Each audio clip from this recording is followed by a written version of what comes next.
underway since January.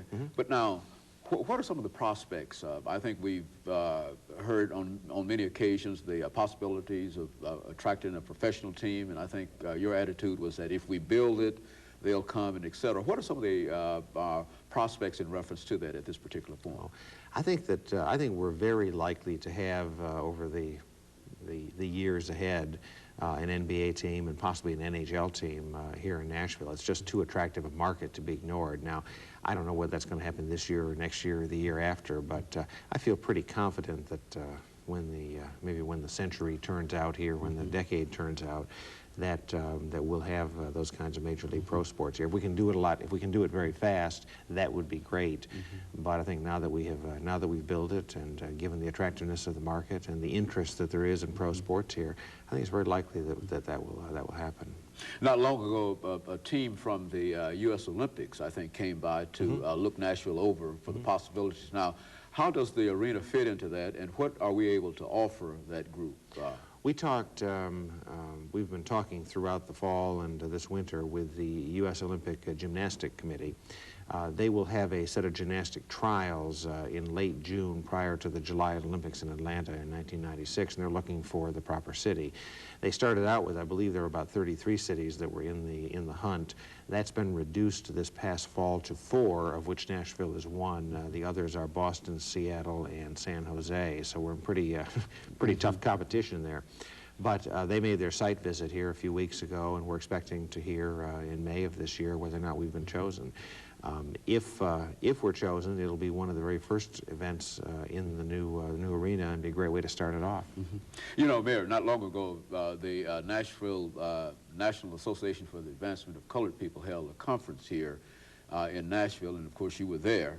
And one of the things that they talked about had to do with the Metro school system. And I know that you've been very interested in education, and especially the Metro school system, and that quite recently the council passed a $110 million piece of legislation leading toward the schools. Let's talk about the Metro schools and some of the things that you see. Yeah, what you're referring to is we've just been talking about the arena, which has gotten most of the publicity. I do want people to know that an even larger amount of money than the arena went into renovation of the schools. I had, since I've been mayor, visited a number of schools. We have some ones that are in very fine shape. We also have some that are in terrible physical shape. And that seemed to me to be a good place to begin putting our investments. So I put into the budget, and the council subsequently passed and approved a bond issue of, I think it's about $115 million to renovate the schools, and that process is underway. Very good. Now, and of course, it's almost impossible to move anywhere without talking about the major issues of crime and violence.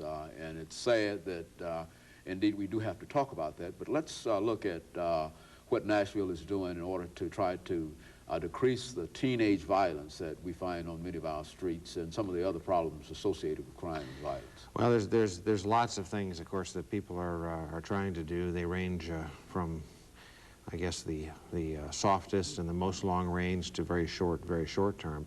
I've been working hard these past couple of months with Dr. Benjamin, who runs our school system, and Judge Shukoff, who's the juvenile court judge in town, to try and work some ways in which we put some strong deterrents, particularly against weapons in schools. I mean, ultimately, having schools a place where kids are safe, where they're free to learn without fear from, threat from weapons is a fundamentally important kind of thing to do. So that part is underway. We also are trying to do some things which lead children hopefully down a different path than shows them up in the juvenile justice system later. I'm a strong believer, for example, in these preschool programs, whether it be Head Start, which is basically a federal program, or what Caldwell School here in Nashville does, is a way of giving children who maybe who don't have all the advantages that some of their classmates might have had in their early years, giving them a head start, giving them a chance to kind of catch up and hopefully a better shot at doing well in school and not getting off into a life of crime. So all of these are pieces of the puzzle and things that we're working on. Very good. And of course, Mayor, soon will become more involved in the gubernatorial campaign. And I would imagine that many of our viewers are familiar with some of your activities in that direction. And they'd like to hear some of the things that you have to say in reference to the state of Tennessee. We know that you came in as a political novice and you surprised everybody after you became mayor, and some of the very, very progressive things that you've done since you've become mayor, and some of the things. So why don't take this time to talk about the gubernatorial campaign and some of the things that you see on the horizon for you. Sure. It's something which I really had not thought seriously about until really this last fall. And I think when I got into the mayor's office, what I found was that a lot of the issues which I cared most deeply about and were the reasons why I got involved in politics in the first place were probably more fundamentally state issues than they were local issues, that the laws that really affected them were made at the state level. I'm a strong believer in jobs. I think that having a good job and having the availability of jobs and steady jobs is one of the foundations of any community, and one of the ways in which families build their version of the American dream. Is what lets you plan for the future and raise your family and go out and take part in the life of the community. I think that creating jobs and attracting jobs is something I have a knack for, and it's something I would like to be able to work on behalf of the entire state rather than just Davidson County. I believe I can do a good job. Crime, we touched on it in juvenile crime, but has become an enormous issue. And I'm a firm believer in truth in sentencing. The situation we have now where someone who commits a violent crime can serve just a tiny fraction of their sentence before they're back out on the street again it's gotten out of hand. Explain that, Mayor.